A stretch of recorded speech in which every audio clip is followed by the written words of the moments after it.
The stars looked different tonight. Jake Morrison stared at his computer screen aboard the orbital research station, watching the same energy pattern repeat for the third time this week. He was supposed to ignore these things. His boss said they were just normal space noise, nothing to worry about. But Jake had been in the Navy before becoming a space analyst, and he knew what normal looked like. This was not normal. He leaned back in his chair and rubbed his tired eyes. The station was quiet at this hour. Most of the crew was asleep, leaving. Only the night shift workers like him to watch the monitors. Jake pulled up 6 months of data and started comparing patterns. Every time these energy bursts appeared, they followed the same rhythm. Too perfect, too organized. Nature did not work like that. Down on Earth, in a small facility in New Mexico, Sophie Grant was having the same problem. She sat in her lab surrounded by screens showing satellite data. Strange interference kept appearing in the transmissions. It moved. It adapted. When she tried to filter it out, it changed frequency. When she switched satellites, it followed. Sophie had reported this to her supervisor 3 times already. Each time she was told to focus on her assigned work and stop chasing ghosts. But Sophie was stubborn. She grew up fixing computers and radios, and she knew when something was wrong with a signal. This was very wrong. She started keeping her own records, saving data on a personal drive that she kept locked in her desk. If nobody wanted to listen now, maybe they would listen later when she had more proof. Sophie worked through the night, tracking the interference as it moved across different satellites. It seemed to be mapping something, learning the layout of Earth's communication network. Millions of miles away on Mars, Kyle Peterson wiped red dust off his face and stared at the hole his team had just dug. They were miners, supposed to be looking for valuable minerals beneath the Martian surface. Instead, they had found something that made no sense at all. The structure was made of metal, smooth and dark, with patterns that looked almost like writing. It definitely was not human. Kyle had worked on Mars for 3 years and seen plenty of equipment and buildings. He knew what human construction looked like. This was something else entirely. He called his supervisor on the radio.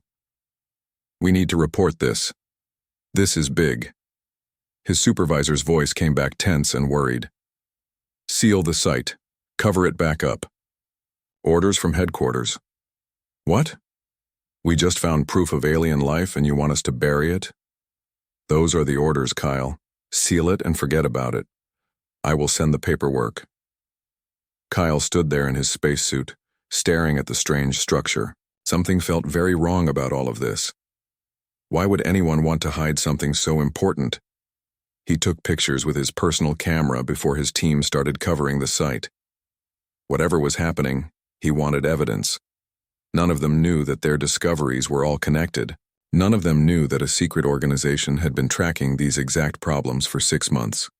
The Perimeter Initiative operated in the shadows, working for multiple governments at once. Their job was to handle problems that the public could not know about. Director Helen Scott sat in her underground office watching reports come in from agents around the solar system. The Morrison situation on the orbital station, the Grant problem in New Mexico, the Peterson discovery on Mars. All of them were getting too close to the truth. She pressed a button on her desk. "Bring them in. All 3 of them. Use whatever methods are necessary." Helen believed she was protecting humanity. The truth would cause panic. People would riot in the streets if they knew aliens were already here, watching and waiting. Better to handle things quietly, with control and precision. That was the initiative way. Far beyond human space, invisible to any telescope or sensor, the Varan ships waited. They had been observing humanity for months, studying everything. Human technology was primitive compared to theirs, but the Varan were careful. They had seen other primitive species become dangerous when cornered. The Varan did not want to destroy humanity. They wanted to control it. Their strategy was simple and effective. Weaken the enemy from within. Map their defenses. Find the critical points, then strike fast and hard before anyone knew what was happening. A Varan commander studied holographic displays showing Earth and its colonies. Humans were divided into nations that competed with each other. They had no unified defense. Their ships were scattered. Their communication systems were slow. Everything about them suggested weakness and chaos. "How much longer?" the commander asked. "3 more weeks," another Varan replied. "Then we will have mapped everything we need." "Good. Make sure no humans discover our bases. If they find us too early, we lose our advantage." Back on the orbital station, Jake saved his data to a portable drive. He had a feeling his findings would disappear from the official computers soon. His instincts were correct. 2 days later, 3 people in dark suits arrived at the station. They said they were from a special security division. They wanted to talk to Jake about his energy pattern research. Jake went with them, but he left the data drive hidden in his quarters. Something about these people made him nervous. They smiled, but their eyes were cold. They asked questions, but already seemed to know the answers. In New Mexico, Sophie saw the dark suits coming before they reached her building. She had installed extra cameras after her supervisor started acting strange. When she saw government vehicles pulling into the parking lot, she grabbed her personal drive and ran. Years of watching spy movies finally paid off. She went out the back door, got in her old car, and drove away before anyone could stop her. She did not go home. Home would be the first place they looked. Instead, she drove to an old friend's house 3 towns over. Her friend Danny was a hacker, the kind who knew how to stay invisible online. If Sophie needed to hide, Danny could help. On Mars, Kyle watched his supervisor act more and more nervous over the next few days. Finally, orders came through to send Kyle back to Earth early. His rotation was not supposed to end for another month, but headquarters insisted. Kyle knew what that meant. They wanted him somewhere they could control him. He did not argue. He packed his things and got ready for the shuttle flight home. But he made sure the pictures of the alien structure were safely stored in multiple places. Cloud backups, physical drives, even old-fashioned printed photos. Whatever happened, that evidence would survive. The 3 investigators did not know each other yet. They had never met, never spoken, never even heard of each other. But their paths were coming together like pieces of a puzzle falling into place. Each of them had seen something they should not have seen. Each of them had questions that someone wanted to keep unanswered. Above Earth, the Varan ships moved closer. Below the Arctic ice, Director Helen Scott prepared cells for her newest prisoners. And in the space between stars, something else watched it all. The Varan were not the only ones interested in humanity. They were just the first to arrive. The hidden war was already beginning, but nobody saw it coming. The men in dark suits took Jake to a place he never knew existed. They flew him in a plane with no windows, then transferred him to a helicopter, then finally to a vehicle that drove underground for what felt like hours. When they finally stopped, Jake found himself in a facility carved into ice and rock. Director Helen Scott met him in a small, cold room. She was a tall woman with gray hair and eyes that seemed to measure everything. She did not waste time with small talk. "You have 2 choices, Lieutenant Commander Morrison," she said, using his old Navy rank. "Join us and learn why those energy patterns matter. Or refuse, and we will make sure nobody ever believes anything you say again." Jake studied her face. "What if I just want to go home and forget all this?" "Too late for that. You have seen too much. You have asked too many questions." Helen pulled out a tablet and showed him images. Alien ships, strange structures on distant moons, energy signatures that matched the patterns Jake had found. "This is the Perimeter Initiative. We protect humanity from threats it does not know about. The question is whether you will help us." Jake looked at the images. His hands started shaking. Aliens were real. They were here. Everything he thought he knew about the universe had just changed. "Tell me everything," he said quietly. Helen smiled. It was not a warm smile. "Welcome to the initiative." Far away in a small house in Arizona, Sophie unpacked her equipment in Danny's spare room. Her friend brought her coffee and sat down to listen to her story. When she finished, Danny whistled softly. "You are in serious trouble," he said. "Government types do not chase people unless they are hiding something big." "I know. I need to figure out what I found." "Can you help me access some classified databases?" Danny grinned. "Sophie, that is what I do best." They worked through the night, breaking into secure networks and following digital trails. Sophie's interference patterns matched other reports from around the world. Someone had been covering them up, changing records, making evidence disappear. But Danny was good at finding things that people tried to hide. "Look at this," Danny said, pointing at his screen. "Your patterns appear near this location, this one, and this one." He pulled up a map. "They are all near asteroid mining operations or remote research stations." Sophie felt her stomach tighten. "Someone is building bases, using our own facilities as cover, not something." Danny pulled up more files. These reports mention ships that do not match any human design. Attacks that were reported as accidents. Your aliens are already here, Sophie. Meanwhile, Kyle's shuttle had just docked at Earth's main orbital station. He was supposed to transfer to another ship for the trip down to the surface, but as he walked through the station corridors, he saw the dark suits waiting. The same kind of people who had buried the Mars discovery. The same kind who had ordered him home early. Kyle did not wait to see what they wanted. He ducked into a maintenance corridor and started running. The station was big and complicated, full of tunnels and passages he had learned during his training. He could hear people shouting behind him, but he had a head start. He made it to a public communications terminal and did something desperate. He started broadcasting everything. The discovery on Mars, the cover-up, the strange orders. He uploaded the photos of the alien structure and sent them to every news network he could reach.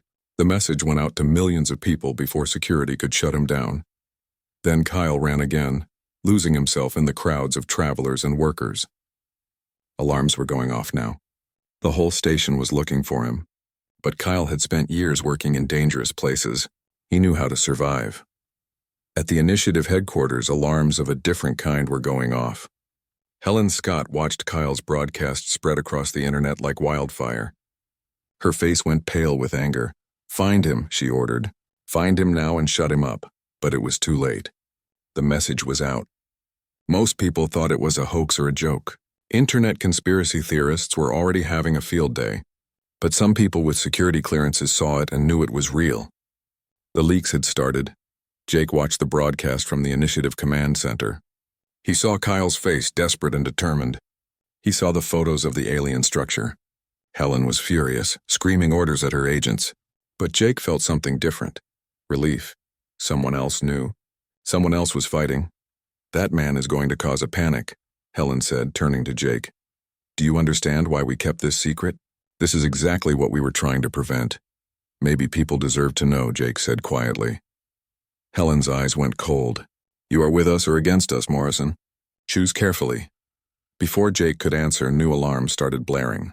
This time they were threat warnings. Actual attacks happening in real time. Multiple locations across the solar system were under assault. The Varen had been watching Kyle's broadcast too, and they realized their cover was blown. The attacks were surgical and precise. A mining station in the asteroid belt went dark. Communication satellites around Earth started failing. A research base on one of Saturn's moons sent a distress signal, then went silent. The Varen were cutting humanity off, isolating Earth from the colonies. Helen moved fast, giving orders to mobilize defensive forces. But Jake could see the truth in her face. The initiative was not ready for this. They had been preparing for a secret war, working in the shadows. Now the war was out in the open, and humanity was caught completely off guard. Sophie and Danny watched the news reports with growing horror. Explosions in space, military ships deploying, governments making emergency announcements. Sophie's interference patterns had been the first warning, but nobody had listened. "We have to do something," Sophie said. "What can we do? We are just two people. We know things. We have data. Maybe someone will listen now." Sophie started packing her equipment. "I need to get to someone important. Someone who will actually do something with what we know." Kyle saw the news on a screen in the station mall where he was hiding. His broadcast had started this. He had forced the secret into the open. Now people were dying. He felt sick, but he also knew he had done the right thing. Better to fight in the open than to be conquered in the dark. He made his way to a docking bay where civilian ships were preparing to evacuate. In the chaos, nobody was checking IDs very carefully. Kyle got aboard a transport heading to Earth. He had to reach someone who could use what he knew. The Viren fleet completed their first strikes and pulled back to assess the damage. Their commander studied the results with satisfaction. The humans were scattered and confused exactly as planned. But there was also concern. That broadcast had revealed their presence earlier than intended. They would need to accelerate their timeline. Begin Phase 2, the commander ordered. Prepare for the main assault. Back at Initiative headquarters, Helen stood before a wall of screens showing the devastation. Jake stood beside her, watching humanity's defenses crumble. Amy Harris, a tactical analyst who had been with the Initiative from the start, approached with new data. The attacks are not random, Amy said. They are positioning us, herding our forces into specific locations. For what? Helen asked. I do not know yet, but whatever they are planning, it is big. Jake thought about Kyle's broadcast, about Sophie's data that the Initiative had ignored. 3 people had tried to warn everyone, and nobody had listened until it was too late. Now they were at war, and humanity did not even understand who they were fighting. We need to find the other 2, Jake said suddenly. The person who did the broadcast and whoever was tracking the interference patterns. They saw this coming before anyone else did. Maybe they can help us see what comes next. Helen looked at him for a long moment. Then she nodded. Find them. Bring them here. We need every advantage we can get. The hidden war had become an open war, and humanity was losing. The world changed overnight. Kyle's broadcast had opened a door that could not be closed. Governments around the world scrambled to explain what was happening. Most told half-truths or complete lies. The public knew something was wrong, but nobody had the full picture yet. Sophie watched the chaos from Danny's house and made a decision. She could hide and be safe, or she could try to help. The choice was obvious. She packed her equipment and headed for the nearest major city where the United Nations was holding emergency sessions. Getting into the UN building was impossible through normal channels. Sophie did not have clearance or credentials, but Danny had taught her well. She found a way in through a service entrance, pretending to be a technician. Once inside, she started looking for someone who would listen. Kyle made it to Earth and immediately tried to contact military authorities. Instead, Initiative agents found him first. They surrounded him in a parking garage, weapons drawn. Kyle raised his hands, expecting to be arrested or worse, but the lead agent surprised him. Kyle Peterson? We are not here to hurt you. Director Scott wants to talk. She says she needs your help. Kyle laughed bitterly. The same Director Scott who tried to bury what I found on Mars? The situation has changed.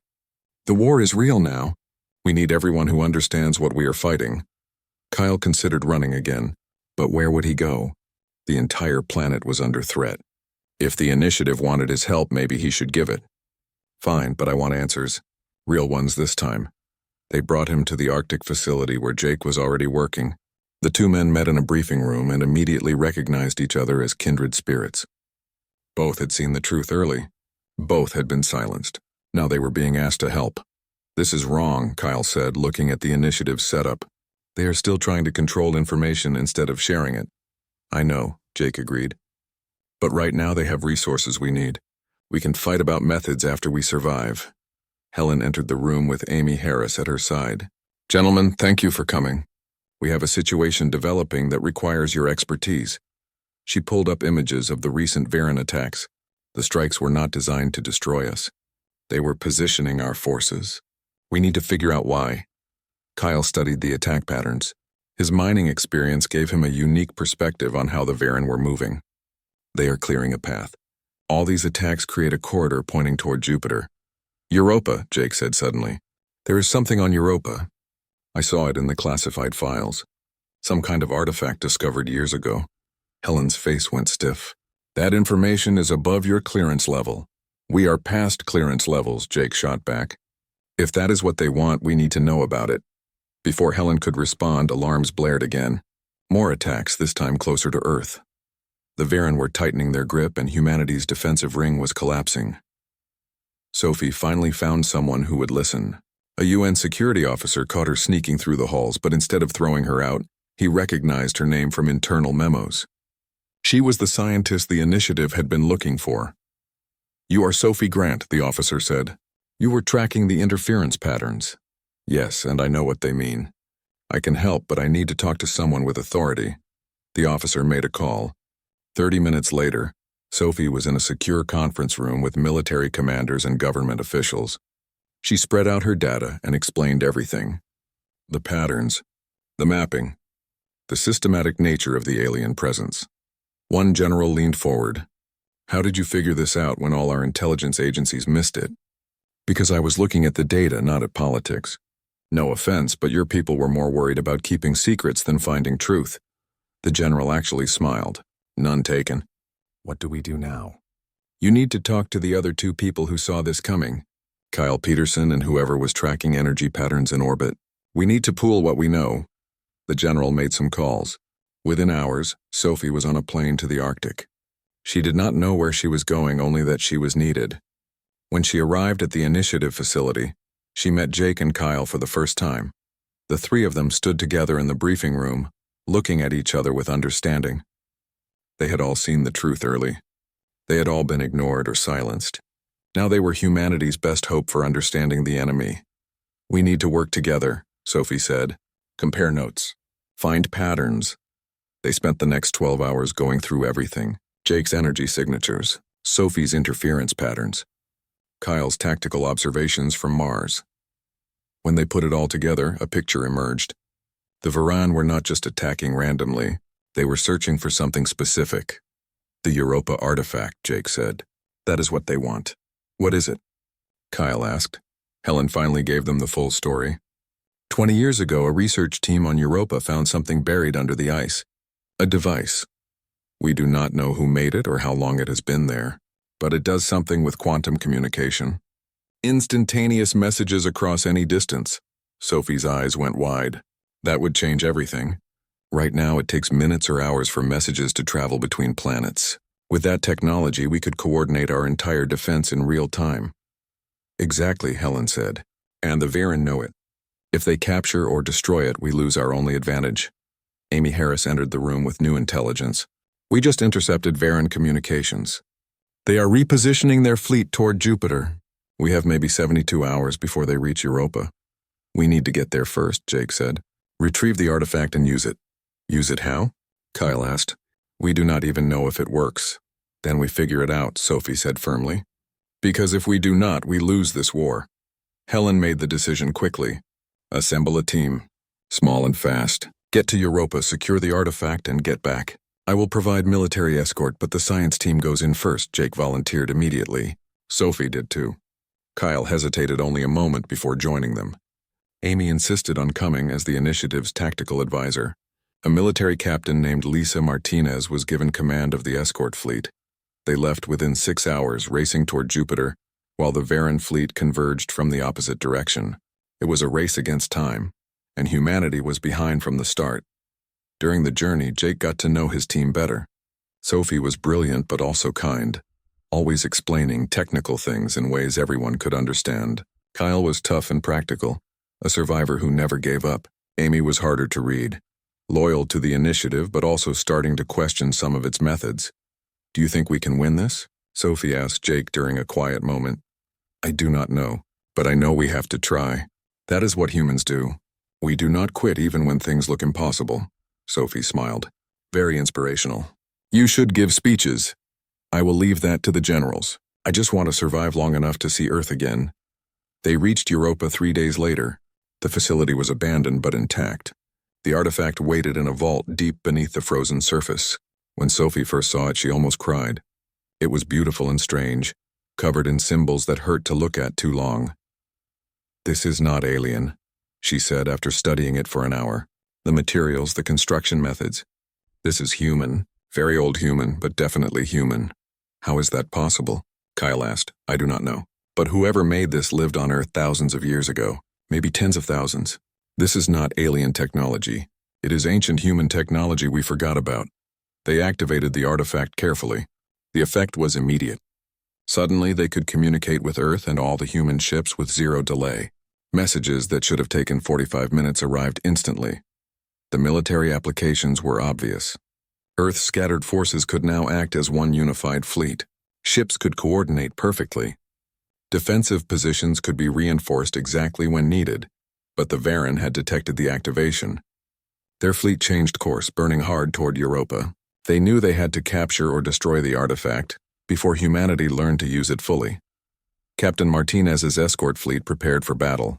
They were outnumbered 5-1, but they had something the Varan did not expect.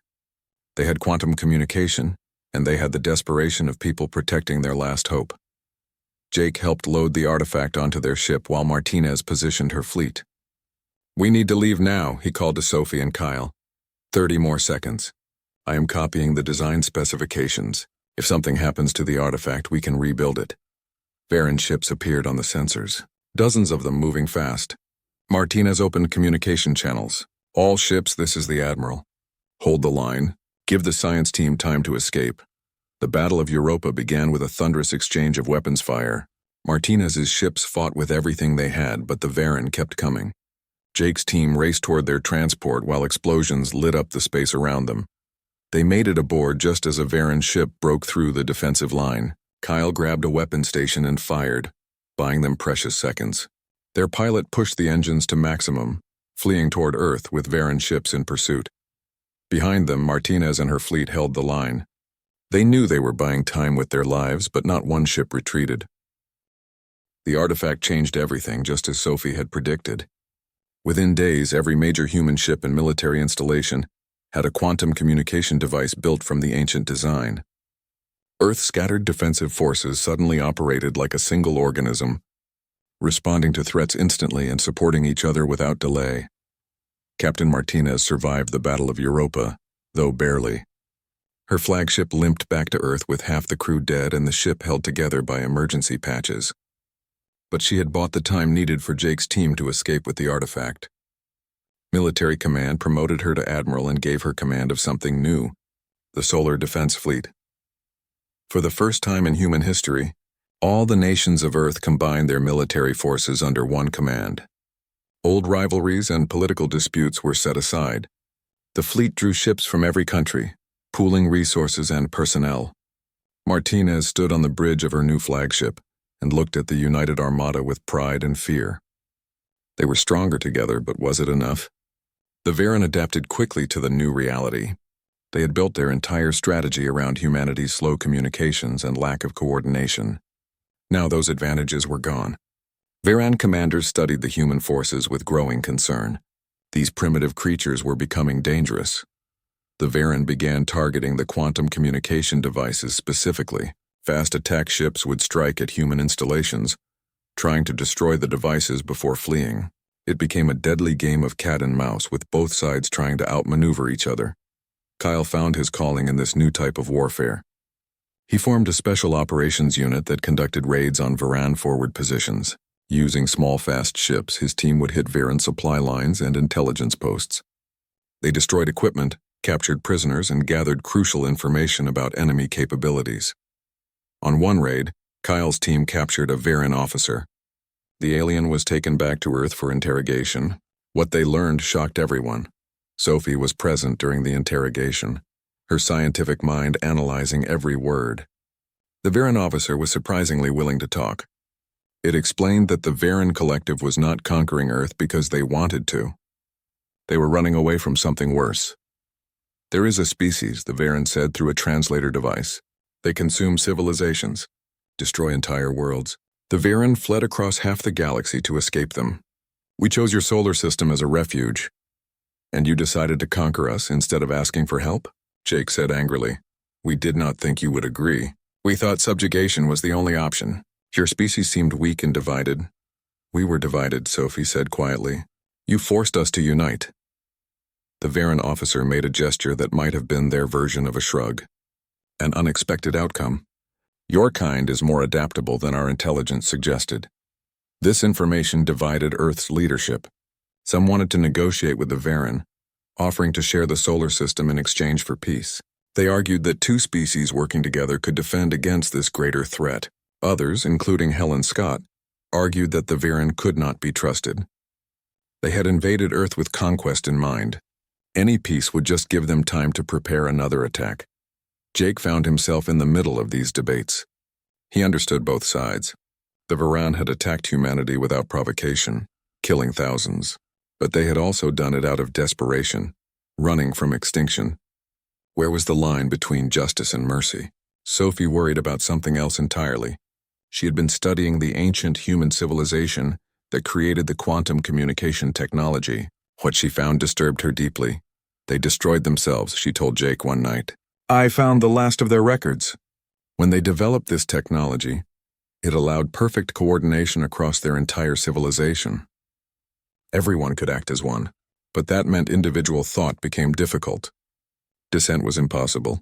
They became a hive mind without meaning to, and it tore their society apart. Are you saying we should not use the technology? Jake asked. No, we need it to survive, but we need to be careful. We cannot let perfect coordination destroy what makes us human, our ability to disagree, to think differently, to question authority. Those things are what make us strong. Jake promised to raise her concerns with leadership. But first there was a war to win. The Varan fleet regrouped near Mars, establishing a major forward base on the Red Planet. They fortified their position and prepared for a final push toward Earth. Admiral Martinez studied their formation and knew this was the decisive moment. If the Varan broke through here, Earth would fall. She assembled the solar defense fleet, every ship humanity could spare. It was an impressive sight. Vessels from dozens of nations flying in perfect formation. But the Varan still outnumbered them. This would be the biggest space battle in human history, and Martinez knew many of her people would not survive it. Kyle's special operations team was given a critical mission. While the fleet engaged the Varan in open battle, his team would infiltrate the Mars base and sabotage it from within. If they could destroy the base's power core, the Varan fleet would lose its support and have to retreat. This is a one-way trip, Kyle told his team honestly. We will get in, but getting out is not guaranteed. Every single person volunteered anyway. They knew what was at stake. Jake, Sophie, and Amy were aboard Martinez's flagship during the battle preparations.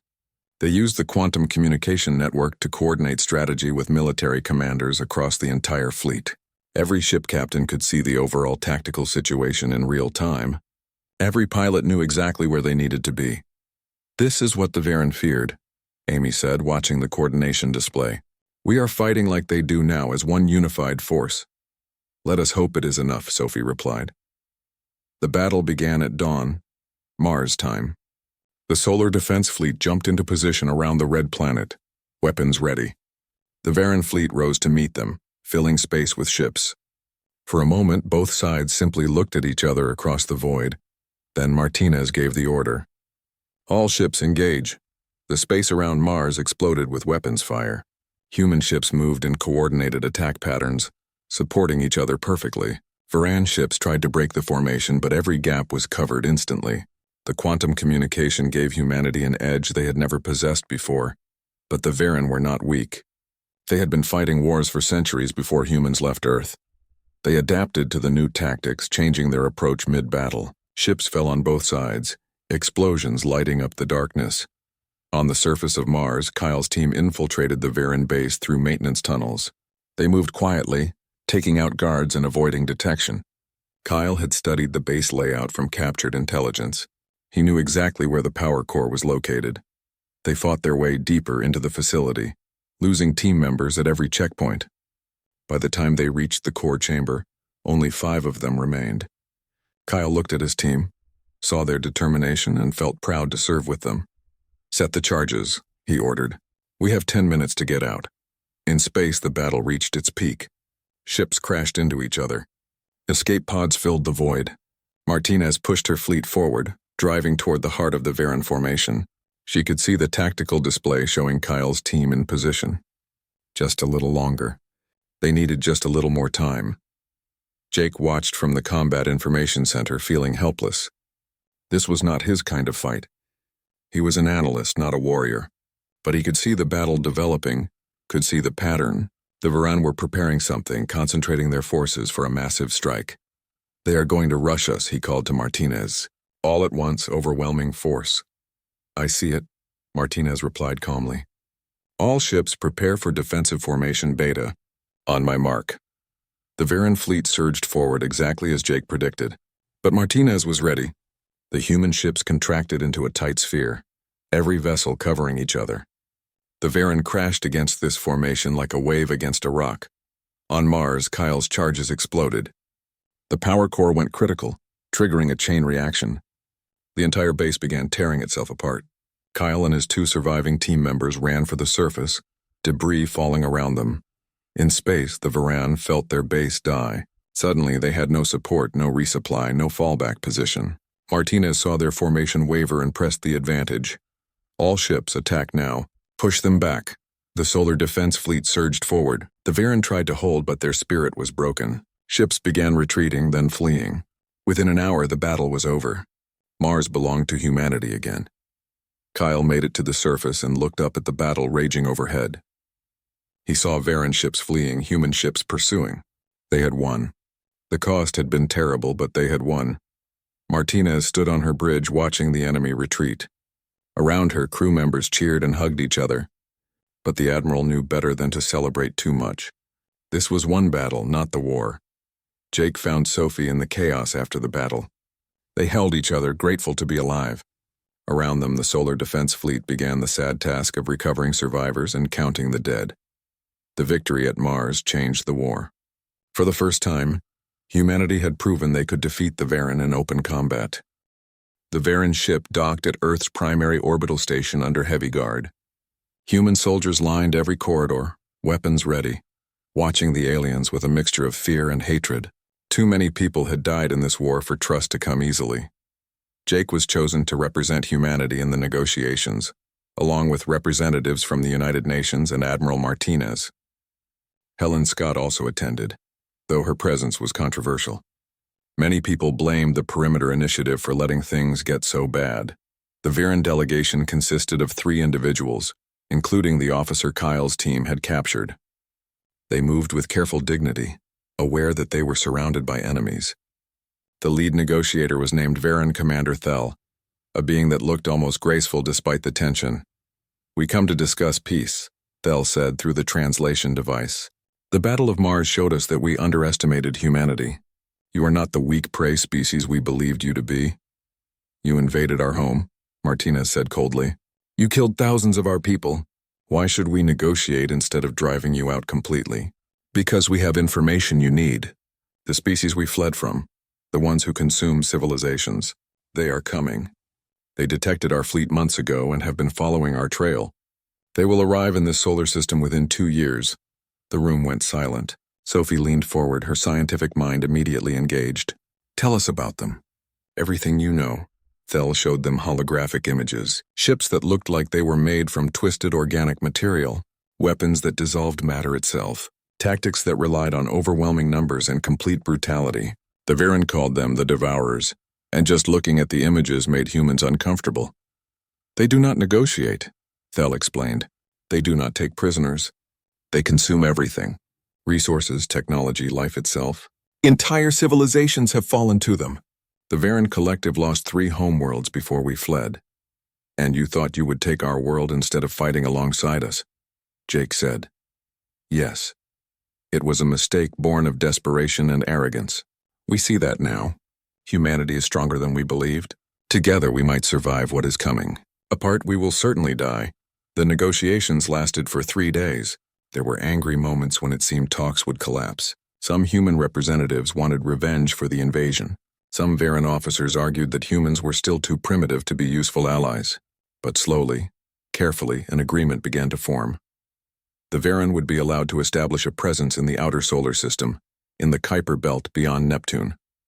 They would share their technology with humanity, helping to upgrade Earth's defenses. In exchange, they would receive resources and protection. Both species would prepare together for the arrival of the Devourers. Sophie spent hours with Varen scientists, learning about their technology and sharing human innovations. She found the exchange fascinating. The Varen had more advanced ships and weapons, but humans had developed things the Varen never considered. The quantum communication network, for instance, was completely new to them. "Your species is very creative," a Varen scientist told Sophie. "You find solutions we would never think of. It is uncomfortable but also impressive." Kyle was less enthusiastic about the peace. He had lost too many friends in the war to forgive easily, but he understood the necessity. If the Devourers were as dangerous as the Varen claimed, humanity needed every advantage.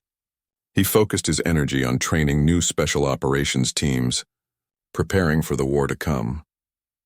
Admiral Martinez used the peace to reorganize the solar defense fleet.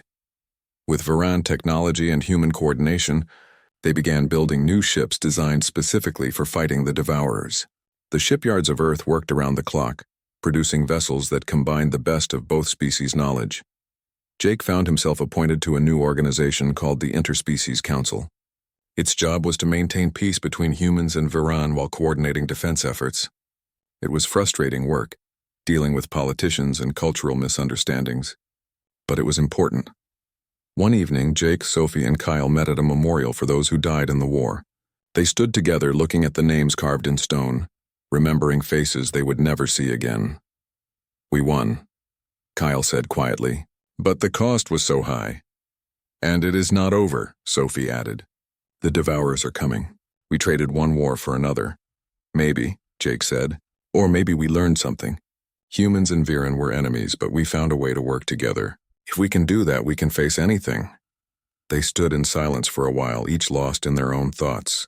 Around them, Earth continued its daily life. People went to work, children went to school, families gathered for dinner. Most of them did not fully understand how close they had come to extinction. Sophie returned to her research, working with the ancient quantum communication devices. She had been right to worry about their effects. Already, military commanders were becoming dependent on perfect coordination. She worked to develop safeguards, ways to maintain individual autonomy while still benefiting from the technology. Kyle trained the next generation of special operations soldiers, young men and women who had grown up during the Viren War, who understood that humanity was no longer alone in the universe. They were tough and dedicated, and Kyle was proud to work with them. Admiral Martinez oversaw the construction of the new defense network. Stations were built throughout the solar system, each one a fortress designed to slow down the Devourer advance. Ships patrolled constantly, watching for any sign of the coming threat.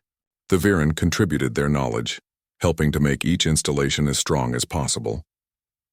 Helen Scott quietly stepped down from leading what remained of the Perimeter Initiative. The organization's secretive methods had been exposed and discredited. Helen accepted responsibility for her mistakes, acknowledging that hiding the truth had nearly destroyed humanity.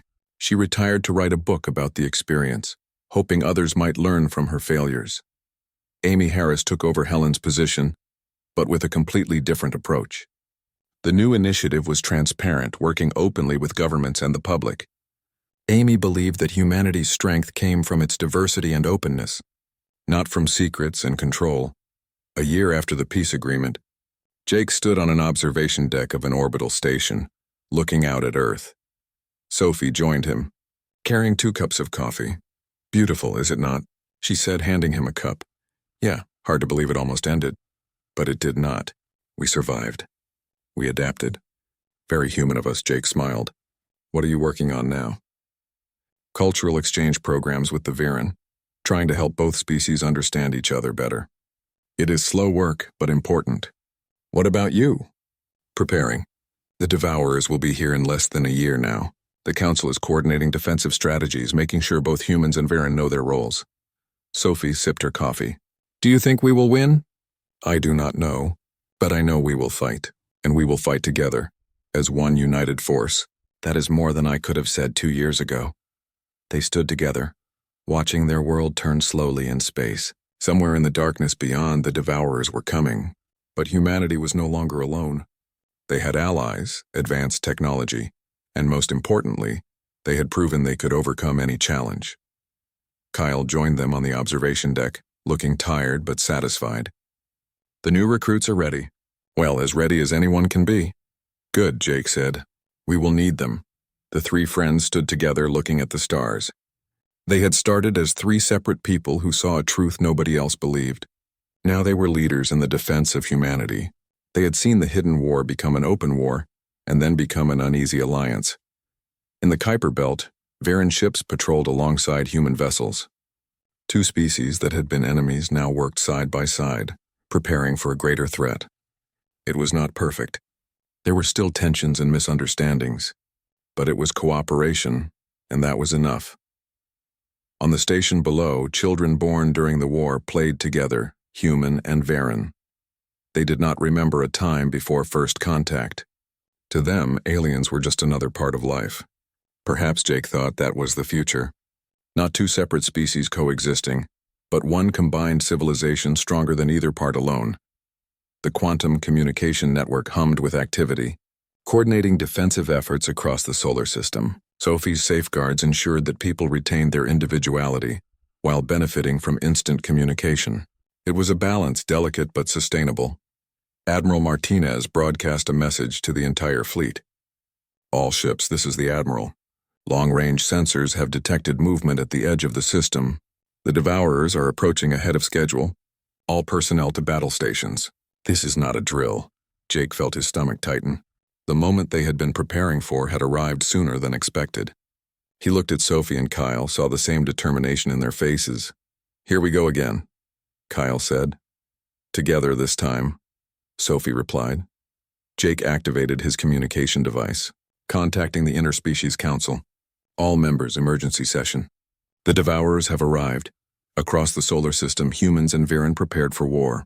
Ships moved into defensive positions. Weapons powered up. Soldiers said goodbye to their families, knowing this battle would determine the fate of two species.